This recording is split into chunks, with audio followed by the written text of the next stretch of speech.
This one's from user Lazy Recommendation. Busted my wife cheating. I'm at a complete loss. I don't know what to do. I was blinded by love and never imagined this would happen to me. Not with her, my wife and best friend for nearly 20 years. There were signs and I overlooked them. Off the top of my head, here are a few. Was texting abnormally late at night. Went for after-work drinks with friends regularly. This was not like her, but I was glad that she was being social. She had yoga once a week, but was apparently not paying because one of her co-workers was the instructor and she was helping with setup and cleanup. I also thought she was very inflexible for someone who went to yoga. Unknown caller hangups.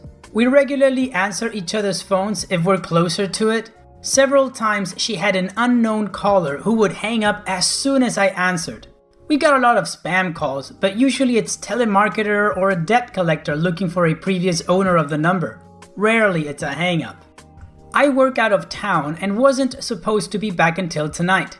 We were supposed to leave for a 2-week road trip tomorrow. Things were slow at work, so I came home yesterday afternoon.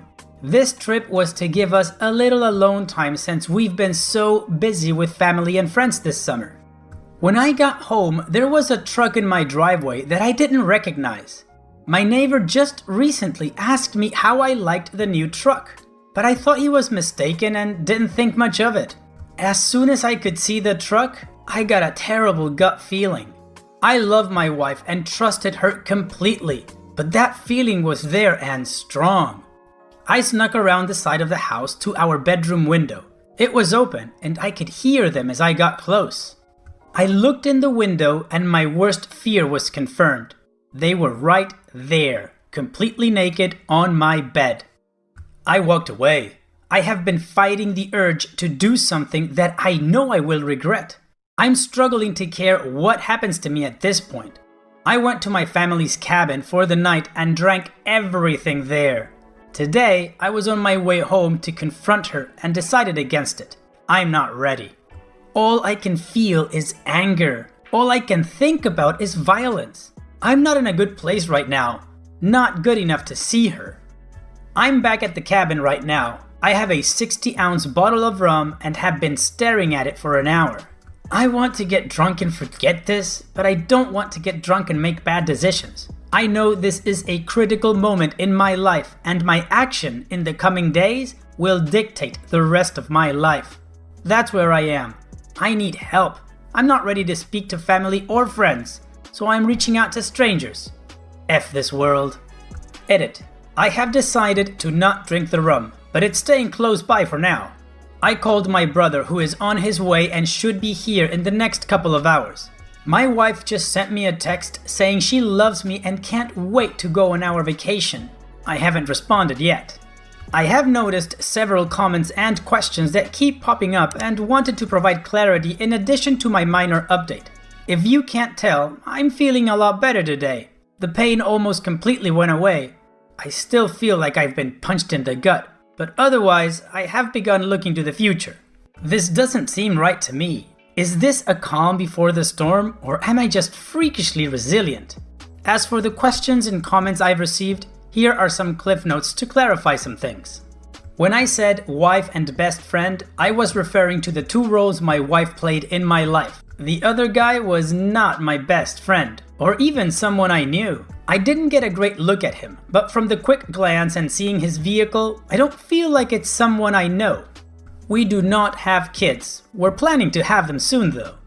We recently sold our house and were set to move closer to my job in September when the new owners take possession. I am going to thank my neighbor, but I'm going to do it subtly like he did for me. Well, OP, I have to say that has got to be one of the worst things to come home to after a long work trip. I'm really sorry that happened to you. As for us, this ride is just beginning, so buckle up and let's continue with the first update. When my brother arrived, we had a good long talk. He has been my true best friend and I realized I need to always remember that and know that he will always be there for me without judgment, the same way I would be for him. He really sets the standard for what a true friendship is, even if we fight on occasion. Since I was supposed to be home last night, I decided to respond to my wife's text. We aren't allowed to have phones on site, so it was reasonable for me to only be texting her. She knows it's easy for me to sneak in some texts. I wrote her and said I needed to go to one of my company's remote sites and wouldn't be able to call her until the end of the weekend. I told her that I would cancel all the reservations and rebook later. She said that she could take her best friend with her this weekend to the romantic bed and breakfast on the vineyard that I booked.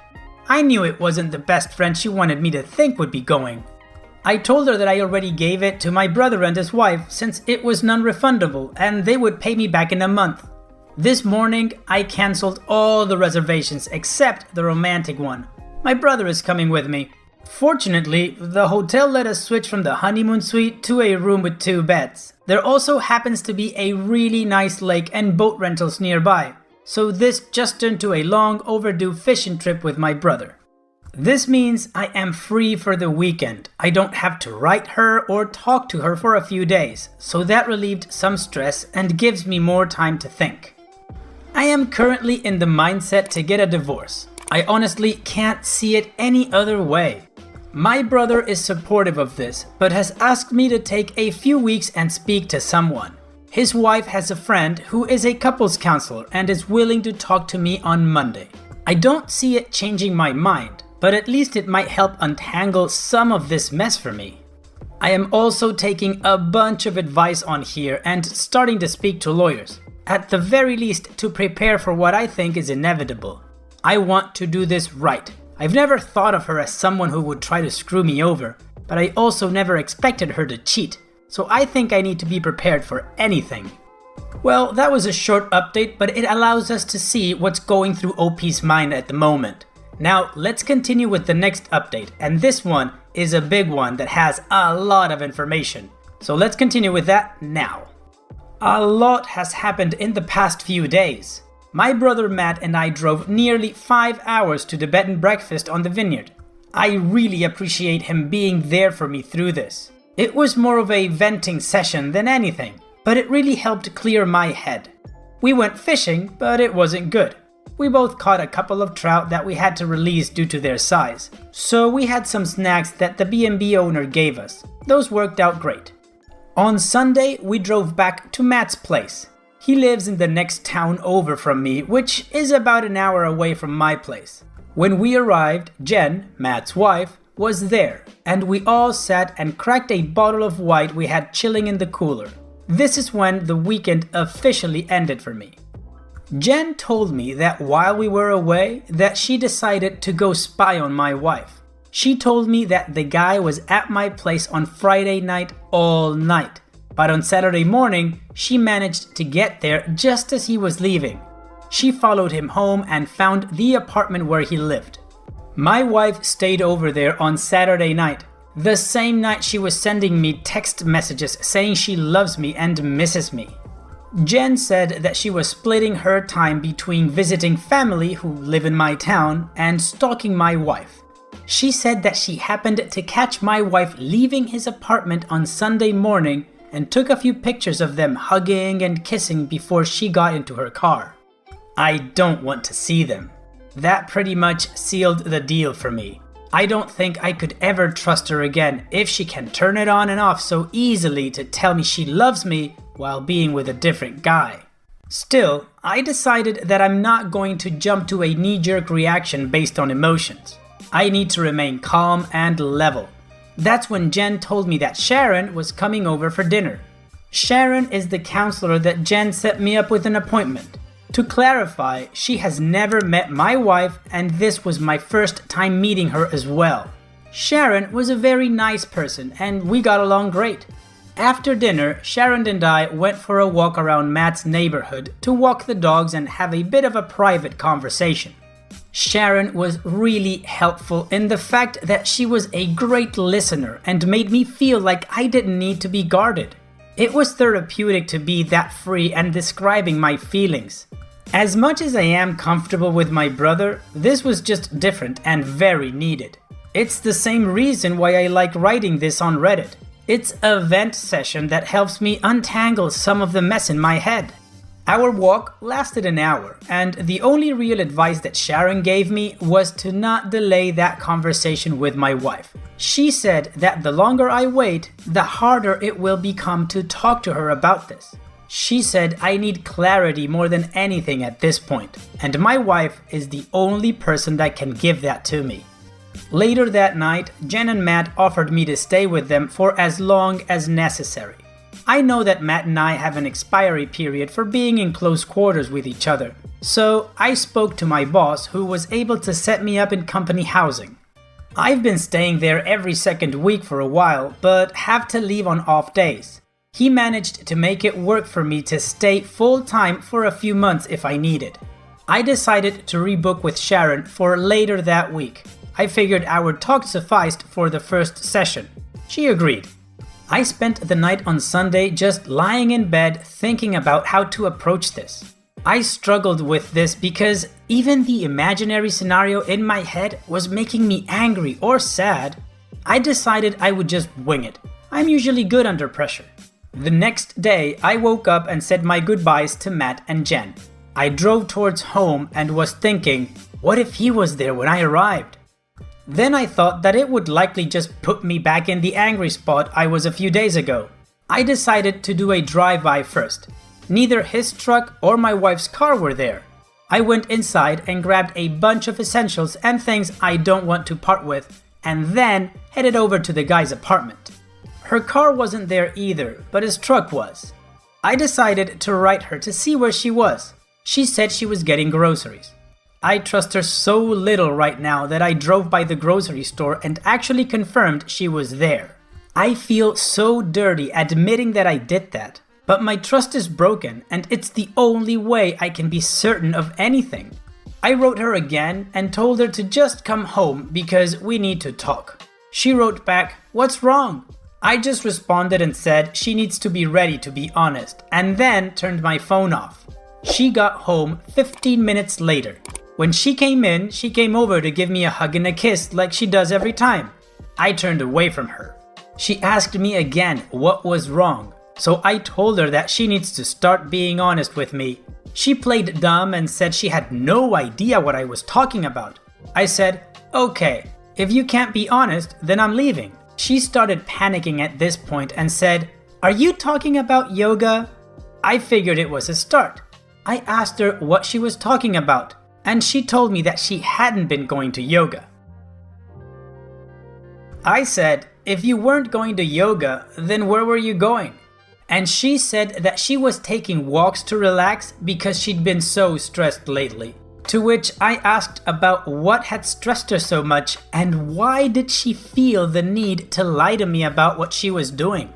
She blamed the preparations for the upcoming move and deflected, saying she didn't know how to tell me.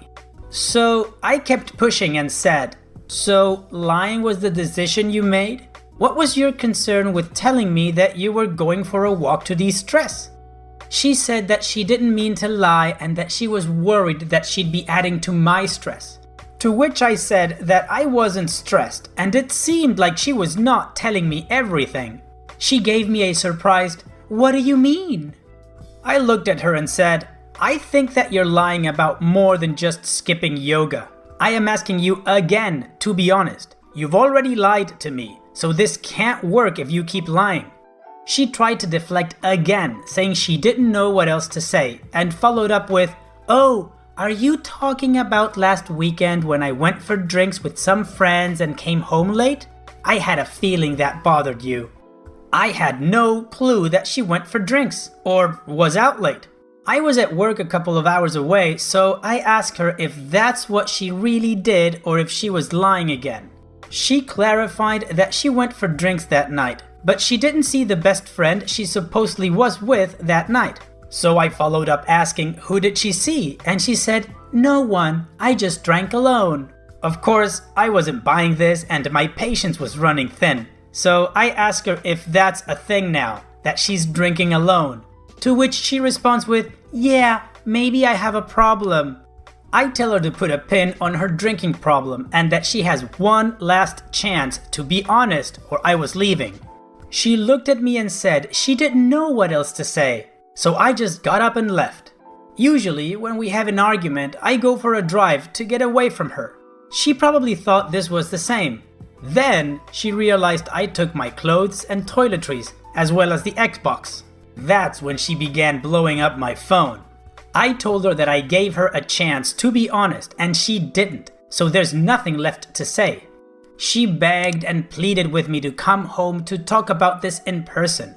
She said she had no idea why I was so upset or what I think she did. She repeated that she loved me and would never hurt me. Just hearing her say that really tore a new hole in my chest. It was always comforting words that I believed without question. Now, it's a dull, jagged knife sawing through my heart in the most devastating way. I couldn't handle it, so I hung up. She called back about 40 times before I was ready to answer again. This time she said, "Did you talk to Karen?" the best friend. I asked why, and she said, "Come home, I don't want to say this over the phone." I agreed and drove around a little longer to get my heart rate back down. Then I went home and she started with, "I assume you spoke to Karen." I just stare at her. So, she continues talking about how a few weeks ago, while I was at work, they went for drinks. A couple of guys started buying them drinks, so they just played along. When they were leaving, one of the guys tried to kiss her, but she pulled away immediately and told him she was married. Then she said how bad she felt about it and wanted to tell me, but she's an idiot and just decided to hide it from me. She also tells me that Karen hooked up with the other guy and gave his friend my wife's number without asking. He has texted her a few times since, but she has never written him back. After all that, I simply ask her to let me see her phone and she gives it to me. It was completely empty of texts except for myself and her mother. She never deletes her texts, so this was new. I looked at her photos, which was also clean. But then I checked the deleted photos and found one of a guy I didn't recognize and asked her who it was, and she told me it was the guy that tried to kiss her. I followed up asking her why did she take a picture of him, to which again she blamed herself saying, "I was just being stupid." I wasn't going to let her get away with that and pointed out that it's not a reason and to tell me why she did it. She said she didn't know. I'm getting tired of this whole thing by now and ask if that's everything she wants to tell me or if there's more. She says that's all she can think of. Once again, I left. I didn't want to be trickle-truthed. I got in my truck and drove away. She ran outside trying to stop me, but I was already out of reach. I went to the park nearby and just sat on my tailgate and ate my lunch trying to figure out what to do next. While being there, I began remembering other things that I should have been more aware of. Things like, I was working a weekend shift and was in bed early. My wife went out to the club with a few of her girlfriends. I woke up at 4 a.m. and she still wasn't home. I called her a few times, but there was no answer. About 30 minutes later, she called me back and asked if I would come and get her. When I picked her up, she told me that they were trying to hail a taxi but had no luck. A couple of guys that her friend knew stopped and offered them a ride, but wanted to stop at home first. When they got to the guy's house, her married friend went into a room with one of the guys. My wife said she spent some time looking for her, but then eventually gave up and just had a drink in the kitchen with the roommates while she waited. She claims she didn't hear her phone when I tried calling. We fought about this, and she was disgusted by her friend's actions, so she cut that friend out of her life. I thought that was over. Another time, she traveled to visit a close friend in a different city. It was a planned girls' night. There were 4 girls all getting drunk and watching movies in their PJs. At least, that's what I was told. Then, she called me around 1 a.m. to say goodnight. We spoke for about 20 minutes and she repeatedly told me that they were having a great girls' night. Then I heard a guy's voice in the background. I asked who it was and she denied hearing anything at first. Then it happened again, loudly. She couldn't deny it, so she was like, "Oh yeah, ex-friend took a couple of guys with her. Everyone here is super angry about it. She was drunk and 3 hours away. She left me no choice but to trust her. Again, we fought about that and why she refused to tell me they were there. She promised never to put herself in that type of situation again. Clearly, that didn't stick. After remembering all those things and the conversations we had about them, I was ready to give this one last shot. I turned my phone back on and almost immediately it rang. I answered and she was screaming for me to come home. I drove back to the house. I walked inside and was immediately confronted by her bawling her eyes out. She was sitting on the couch repeating, "I'm so sorry, I'm so sorry." I asked her, "Sorry for what?" She began rocking back and forth like a crazy person. It took her a good 5 minutes to catch her breath enough to speak, and then she admitted to lying about the guy who tried to kiss her. I looked at her and asked her to tell me what happened. She says that the four of them actually went back to his place that night where they fooled around. I knew it was more than that, but just hearing her say it made me feel dizzy. It felt like the room was getting smaller and there were a million people speaking into my ears at the same time. I think I was having a panic attack. I went to the bathroom and washed my face in cold water until things returned to normal. I go back and ask her what exactly did she do. She tried to avoid it, but I pressed, and then she said that he touched her and she gave him head. I knew that wasn't all of it, so I asked her, "Was that it?" And she said yes. I'm really upset at this point and tell her that I'm not playing this trickle truth game any longer, and that she either tells me everything right now or this will be the last time we speak. She began bawling again and took another few minutes before she was able to speak. Now she confesses that they met up again and slept together, immediately followed by, "I'm so sorry, I love you and will do anything to make up for this." Since I know the truth, I ask her, "Just the one time?" She pauses and says that if she tells me the truth, to please give her a chance to do anything she can to make up for it. I tell her I'll think about it. And now the whole truth comes out. She admits to it being an affair, that they had been hooking up while I was out of town for work, that it's been going on for almost a month. She tells me he is married and they are about to get divorced. I ask her if he knows she's married and she says yes. Then I ask if he was having an affair because his marriage is failing. Does that mean she thinks our marriage is failing? She says she doesn't think ours is failing. Then continues saying, "I'm so stupid, I hate myself, please don't leave me, I can fix this." I asked how she would do that and she said she'd do whatever I wanted. So I asked her if she was in my shoes or her affair partner's wife's shoes, what would fix this for her? She answers saying that knowing the truth and being able to trust me to mean what I was saying. Then she says, "You can trust me, I screwed up and won't do that again." I ask her if she was his wife, would she want to know the truth? She says yes, and I say, "Then fix this." She looks at me and asks if I want her to call the wife. I say that if she thinks that is what she would want. So she tried calling, but never got an answer. A few minutes later, her cell phone rang. It was listed as Karen Work. She looked shocked, so I knew that wasn't Karen.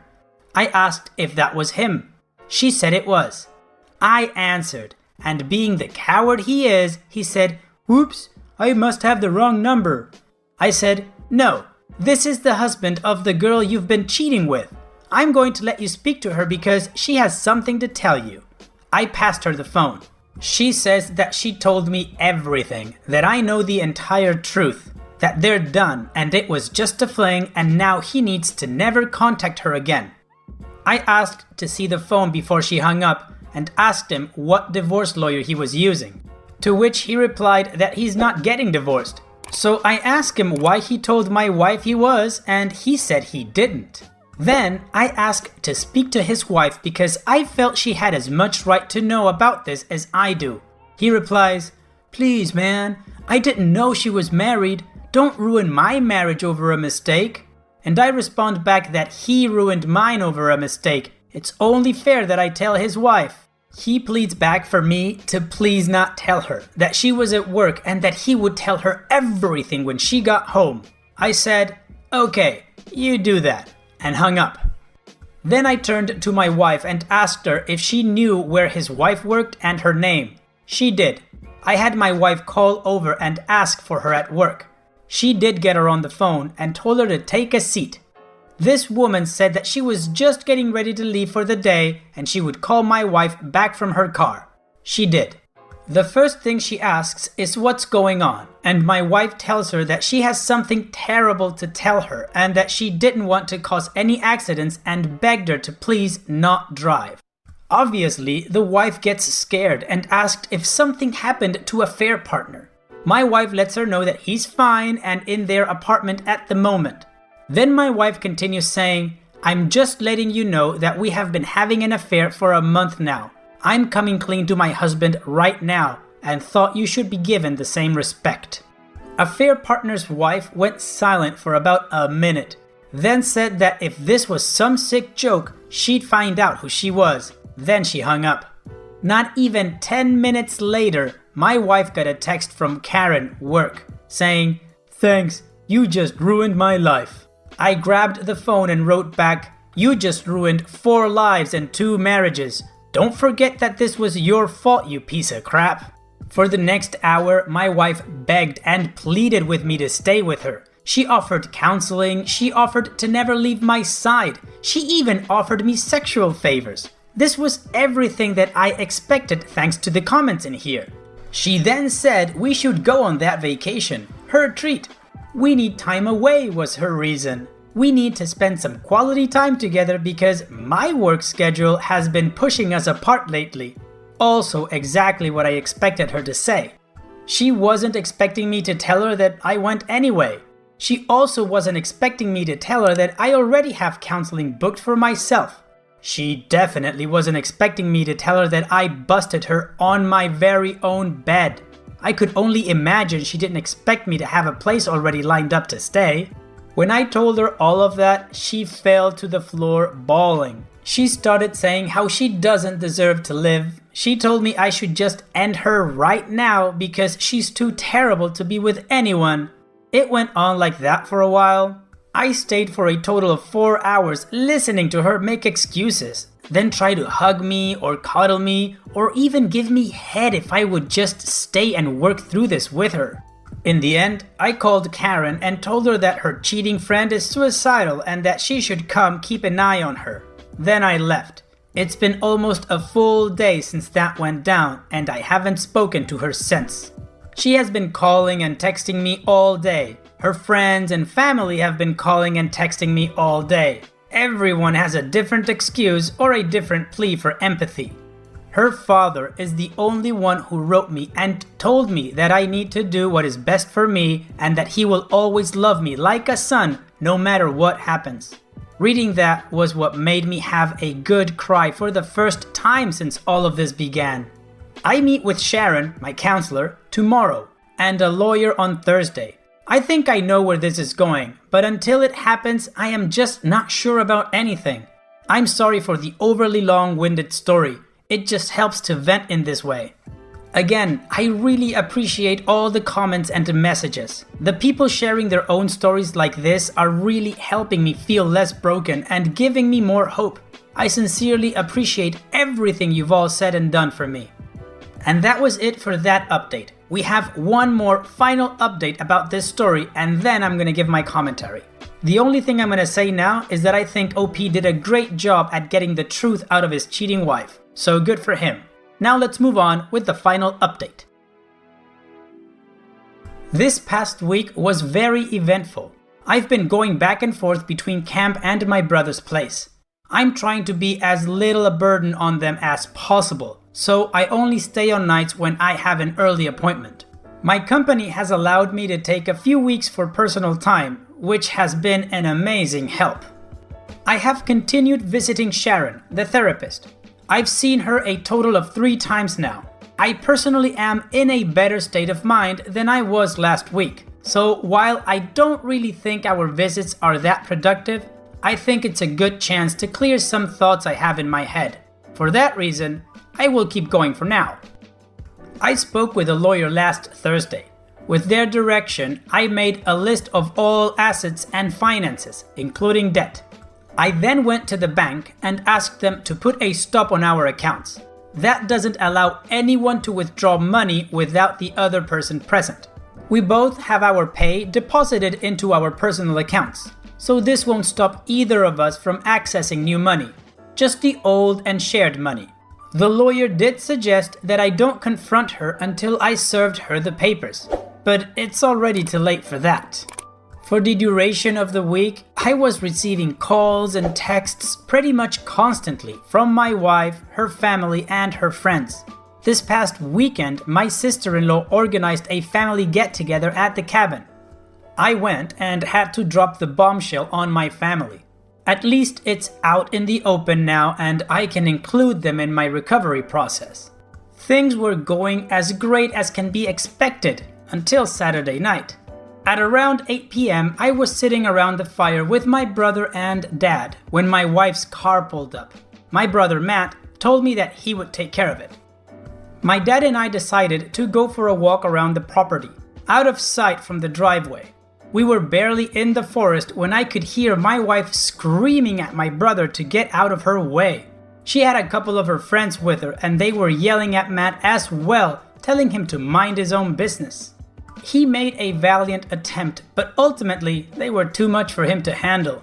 She got past him and rushed right towards us. She must have seen us head that way. My dad offered to deal with her, but I said I will deal with her. My wife, let's call her Kate for simplicity's sake, came running over to me bawling. She immediately went for the hug, and I didn't stop her, but I didn't hug her back. She begged me to just speak to her. I agreed and we walked around the property trails to have a little privacy. Kate tells me that the other guy's wife has left him. She told me that he called threatening to end his life and blamed it all on her. She claims that she told him to just do it and hasn't spoken to him since. She then pulls out a piece of paper and starts listing off ways that she promises to make it up to me. Again, these are all things she offered on the first day. Everything from couples counseling to sexual requests. Then she caught me off guard. She says that she doesn't want to continue living this way. She said that she wants us both to quit our jobs and go live overseas. Start that little beach bar we've always talked about. She said she would leave right now if I would go with her. To put this into context, this past week while trying to envision my life post-divorce, this is the only thing I could think of. I figured a complete restart of everything. I'm already going through the effort of a massive change. May as well add another piece to it and just do exactly what I want. To hear her wanting the exact same thing just made me snap back into that feeling of missing her and wanting to be with her. That was the moment I knew I had to end the conversation. I walked her back to her car where her friends were waiting. I told her that I would be willing to speak on the phone, but couldn't promise anything beyond that. It calmed her enough to leave. We've spoken on the phone each night since, but it's always the same. She cries and begs me for another chance. I get angry at her for what she did and hang up. I'm currently struggling with missing her really bad. She was my best friend for decades, so losing that person to speak to is hard. Realizing that all of the dreams and plans we shared are just thrown away is devastating. I want nothing more to just pack it up and start life over somewhere else. I want that to be with her, but she ruined it. She